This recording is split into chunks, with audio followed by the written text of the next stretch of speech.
What's good, everyone? BK here with the Silly, Nerdy, and Wordy podcast, and here on Kruboy Productions. And what you're about to hear is an audio-only piece of content, as I have rewatched the 2007 Transformers film from live action. And I did my nerdy play-by-play of it, watching the entire film from start to finish and giving my thoughts in real time. So that's what you're going to hear. And I'm just going to try this out and see how it goes. Subscribe to the Silly, Nerdy, and Wordy podcast wherever you get your podcasts, and subscribe to Kruboy Productions on YouTube. Now here is my nerdy play-by-play of the 2007 Transformers film.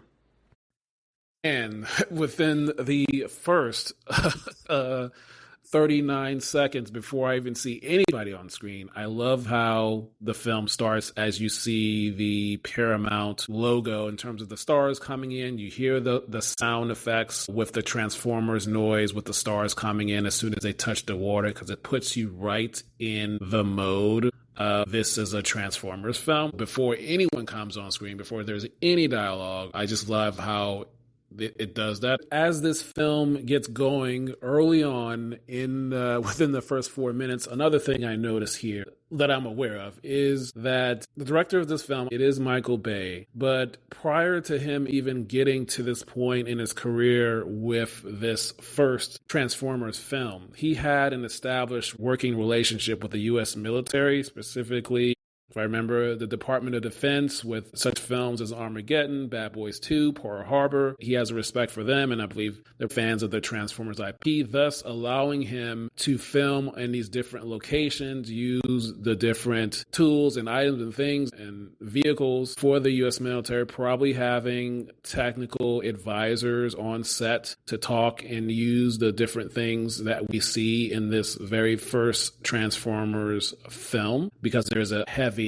presence of the U.S. military in this first Transformers film and the ones that come after it. So that's just something to notice, that many people know that already, but just the details of that behind it is important. Otherwise, we would not see the use of the U.S. military in here and in all the different rooms and the bases that they filmed on. So as I'm watching this movie, I'm only just almost 9 minutes in, and that attack on the base as the first Decepticon is attacking them before they get to the Sam Witwicky character. One of the things I notice and remember and just know from these movies, these Transformers movies, but one of the most important roles, they're all important roles on a movie set, but this particular movie, obviously the visual effects, but I would say the sound design, the sound department, this was a very important role because of the sound of the Transformers,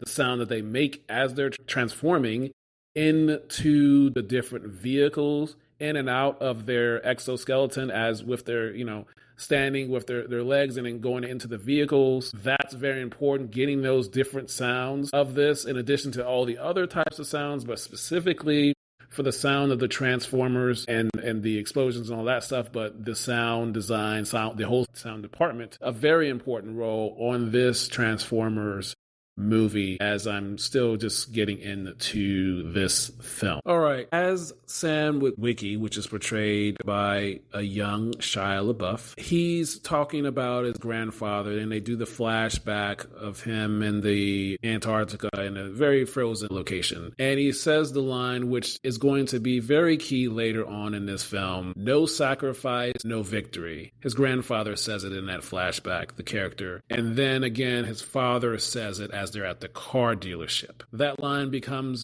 very important later on in this film as they're in the battle sequence downtown with Sam trying to get the cube and everything. He nearly dies, but then he says the line himself: "No sacrifice, no victory." At the time, none of us knew that line would become one would say a theme of this film. But back to the movie. One thing I'm noticing now, and I remember in this very first Transformers film, the first act of the film, besides the one Transformer that we see at the military or Air Force base, that's all we see until later on, which that's get into Act 2.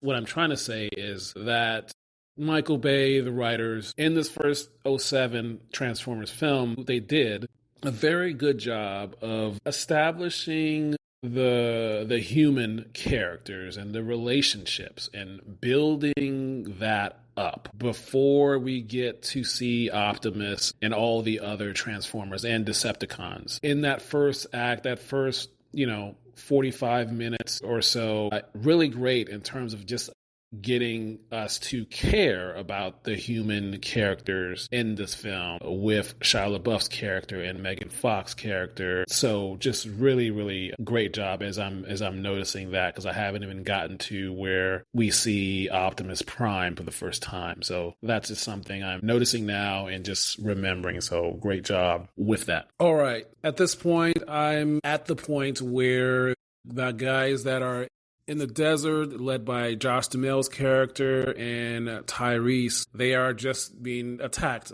And in this scene, there's a lot of things going on here at the beginning, but this entire sequence, particularly the music that is going on with this, I love that. It just fits so good with it. The action that's going on with it, the weapons, the rockets and everything, visual effects comes into play here. And also the camera work that is happening here. I really remember just enjoying just all of that coming together, loving what was happening. It gave me, I want to say, some similar things because Michael Bay also directed the first couple of Bad Boys films. And this scene right here, although it's involving Transformers, visual effects, it reminds me of Bad Boys 2, particularly where Martin Lawrence and Will Smith, I think it's the scene where they're at the Zopound drop, where they're having that firefight, the gunfight, the battle at that location where the drug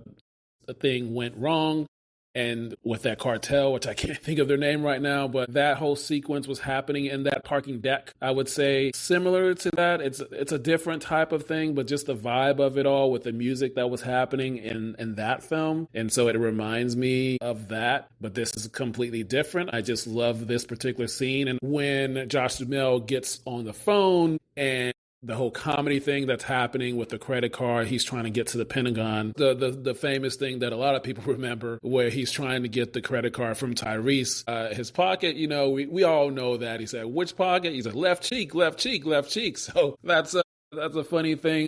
I remember that, and so I always enjoy that when I see it. It's something I'll always remember. But this entire sequence here, this whole action sequence, the combination of the sound design, the camera work that's happening, the rotation of it, the action, the actors and their choices and the director's choices, and of course safety is involved. So just love what was happening here in that scene in the movie, as at this point I'm only 40 minutes into the film. Also, in this sequence, as they finally get in communication with the Pentagon, the coordination between the two that's happening, really like that. But particular when first of all, when the Predator, when they ask for the Predator they get to the Predator, to the site, and that camera work that's happening there. And again, the music is still going, the bass in that music, but also in the communications when they're in the Pentagon and they're talking about, hey, roll out this package to here, roll out Bravo, Delta, all of that stuff. As they're saying it, I'm pretty sure there are technical advisors advising them probably with the script in terms of how to say these things. And how to, in terms of the different vehicles, the different planes that are going out to help this team that was stranded in Qatar. So that right there, just the coordination, and along with technical advisors that were helping them in that scene, in that situation room, to help the Tyrese character and the Josh Duhamel's character. When they say roll out this, and that. So really enjoy that. Again, the music is continuously going, and just loving that as well, along with the camera work when the Predator comes on. All right, another thing that I noticed that I never really paid attention to all these times that I've seen this Transformers film. Again, this is a Michael Bay directed film, and I want to say his name because he does something. It's an offshoot of one of his signature shots in terms of the framing of the scene. Now, when the Air Force finally gets out there and they lay down the first shots on this Decepticon, when Tyrese says, Pookie, the shots, bring the rain. He says something to that effect. I'm not saying it right, but he says that. They lay down the fire. The two airplanes kind of go, they leave kind of and they come back around. But as the smoke is showing, they zoom in on Josh Duhamel and Tyrese. So the camera zooms in on them, and the both of them are slowly standing up. And the camera slows down. There two of them are standing up slowly. And this is almost like the classic bad boy shot that he does with Martin Lawrence and Will Smith. As you know, they stand up slowly, the camera rotates around slowly, and they say, stuff got real. I'm not going to say that, but that's not what happens in this Transformer movie. They don't rotate the camera as they're slowly standing up. All he does is zoom in on the camera. They slowly stand up, and it's a very quick shot. It's like 2 seconds, and then they go to the next frame. But I think that's just him kind of putting that shot into this movie. Just something I think is reminiscent of the Bad Boy shot, minus the rotation and everything else that would normally happen with this shot that Michael Bay does in a lot of his movies since the Bad Boys movies. All right. In this film, the studio and production companies, DreamWorks and Paramount, had partnerships, working relationships also with the cars that are in this movie, mainly with GMC, includes the Chevrolet, which was Bumblebee, Pontiac, but different, those dealerships. And so they were able to use those cars in the movie. And I think they had showed Michael Bay and people at the making the film some early designs or previews of some of the cars 2 years prior to the movie coming out while they were filming. And they also I remember them using this, it was part of the marketing in terms of the cars. And of course, they were promoting these cars at the various dealerships in connection with the movie. But that's also a business side of this film in terms of product placement and being able to use this car, because they have to work up some type of business deal for this to happen, to use the cars, the different cars in the movie. Like the yellow Camaro is Bumblebee, and I believe Ironhide was the black SUV or truck in this 2007 film.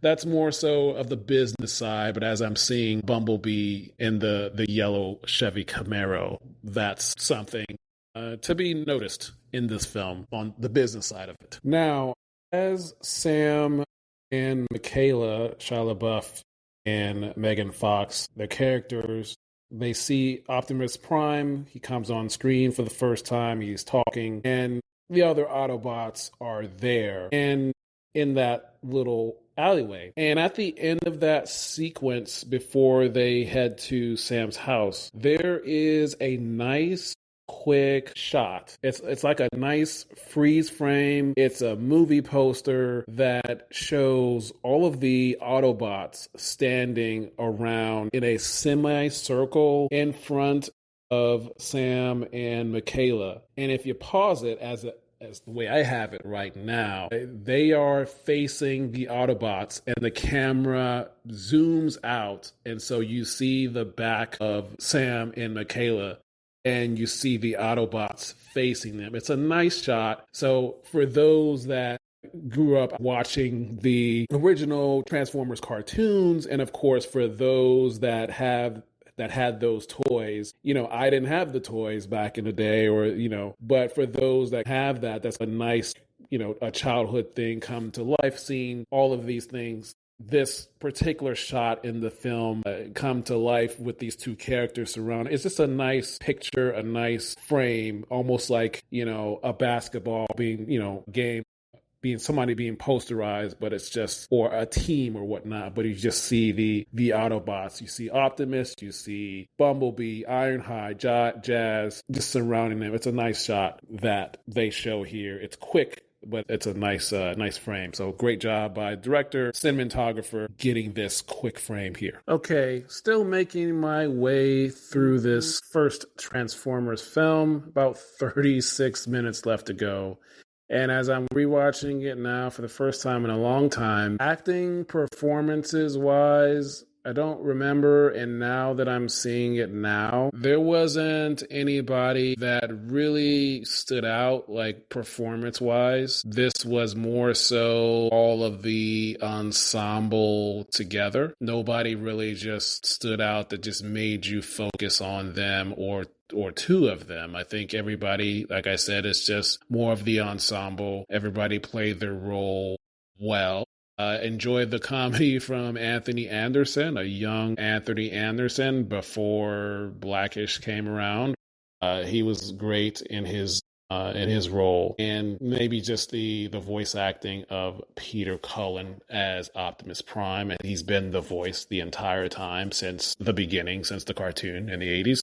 He was great, and a little bit of the voice acting of Megatron, which I don't know who voices him, but just a great ensemble, but no really standout acting performances in this 2007 film as I'm going towards the climax and the last battle in this film. Okay, so I'm seeing another thing that Michael Bay has put in this Transformers film that he had in Bad Boys 2, and it's since been in other Bad Boys films. But at this point in the film, Sandwich Wiki, they've left to go to Mission City. They're in the bunker. Anthony Anderson's character and Jon Voight's character, who plays a secretary of defense, they're trying to get the signal out to the Air Force. And the smaller Transformer is, they're having this firefight. But the similar thing that Michael Bay does and his cinematographer does and his cameramen do and women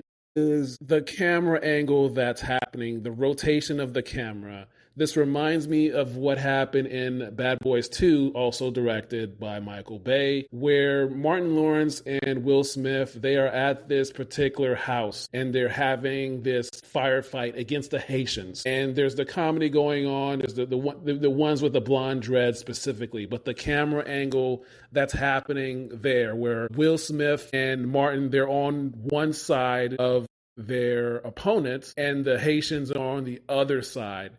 And they're directly on each other's side as you see the camera, one side Will, one side the Haitians, and it's rotating back and forth. Michael Bay takes the same approach with this camera angle, except the opponents with Jon Voight and Anthony Anderson characters, it's not their bad guy is not directly on the other side. They're on the other side of the door, which is further away. But the way this camera is being rotated, he's rotating it around with some great music that's happening, by the way, similar to what he did in Bad Boys 2. So again, just taking some of the signature things that he's done in Bad Boys 2 and he put it in this Transformers film. And so I'm just now noticing that. And it's just so cool that once I saw this, I just recognize it right away as I am getting towards the end of this film. About 31 minutes left for me to view.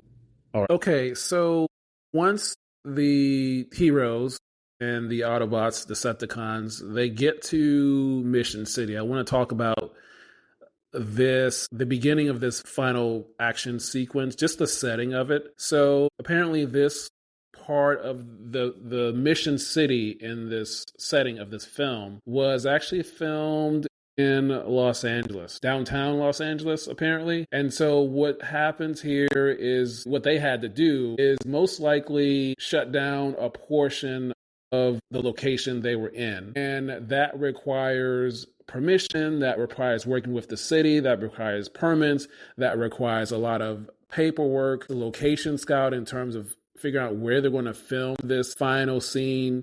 A lot of government city officials for them to shut down this part of the city, and they probably had a fixed number of days, a specific amount of time to film this last action sequence, and they had to do it in the time that they had to do it to get all these things, along with having all of the car chases happen, the explosions, and all of the things that were the Transformers battling, of course, doing all of that stuff. And then the Transformers go in after in post-production in terms of visual effects, but having all of the practical effects happen in terms of having the explosions and the glass and the buildings and all of that stuff and the cars, and then the people, the extras, safely positioned where they need to be positioned in the frame, as well as the actors themselves in this film. But more importantly, the moral of this part of my play-by-play is getting permission from the city of Los Angeles, filling out a lot of paperwork to do the things they needed to do in this final action sequence for this Transformers film.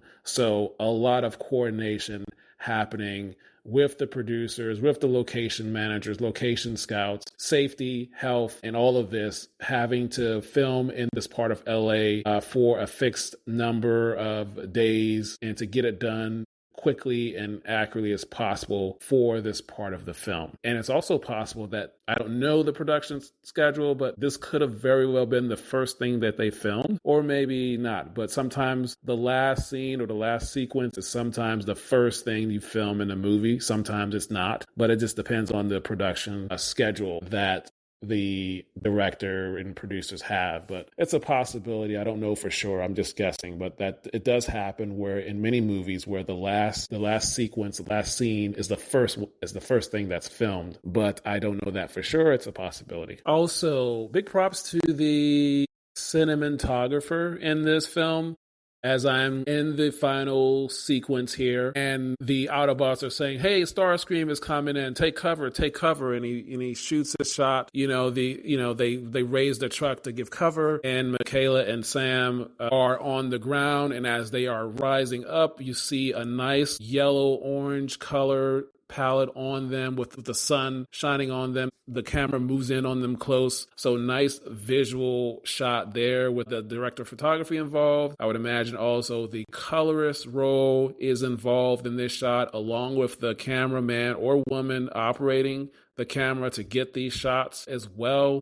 So props to all of the people involved in this particular scene with the lighting as well. And of course, the vision of the director to do this scene the way it's done and to get all of this. So this is something just wanted to note as well in this final action sequence here in the movie. I would also say, in addition to that, with the cinematography, the lighting and everything, the music also, the score of the film slows down in this as well, as Sam and Michaela are reaching for each other's hands and they're trying to rise up. So the music helps this scene, makes the scene more impactful as the music slows down also. Really like that. In this final battle sequence, as you get to see the Transformers full on battle each other. Generally speaking, I wanted to say that visual effects is a very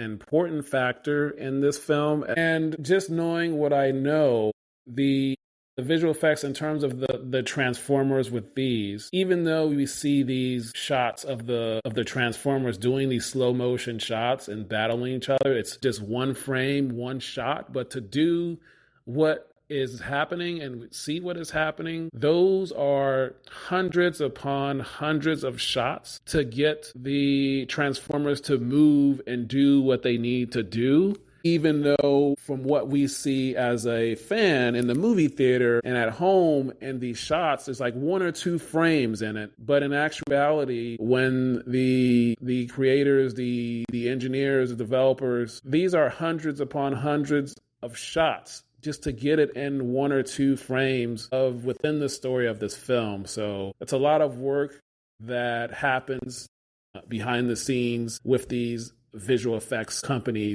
that I've mentioned before, whether it's ILM, Digital Domain, or Weta FX, and all these other type of visual effects companies. So just shout out to them doing all the work that they have to do, and then they place it in these frames with live action humans to make it seem seamless as if it were to happen. Just wanted to talk about that aspect of this final sequence. Okay, so I have now finished watching this 2007 Transformers film. This was my first attempt at doing a play-by-play of the film with my nerdy thoughts. This is just pretty much it was me doing commentary as if it was a director's cut, a director's talking over it. But this is me without the audio or visual component because I'm not able to have those things. But the film is still fun and enjoyable, just as if it were the first time and the other times that I've seen this film, and just talking about production things, story-wise things, a lot of Michael Bay things that he's put in here that he's done with his previous films. I mentioned a lot of the Bad Boy stuff, his relationship with the U.S. military, partnership with the cars, with the Chevy, the GMC, the Pontiacs. That was in full display, and I remember the marketing happening at the time. But great film, no standout performances acting-wise, but good ensemble. I think maybe just the voice acting of Peter Cullen maybe is the thing that stands out of just the Optimus Prime voice. It's just great every time you hear him. And so that's all I have for now. Follow the podcast wherever you get your podcast, the Silly, Nerdy, and Wordy podcast. Just hit subscribe, hit follow. It is free. And subscribe to the podcast here on Kruboy Productions on YouTube. If you like these type of nerdy details, I do the nerdy Blu-ray rewatch and films in the theater, Broadway live shows as I see them, and some TV coverage. Subscribe and follow. I'm on TikTok at Nerdy Podcaster 124. I'm also on Substack at Nerdy Podcaster, as well as the podcast goes on there, as well as written blog material goes on there also. So I hope you guys have a good day and the rest of your weekend. Until next time, we'll talk soon.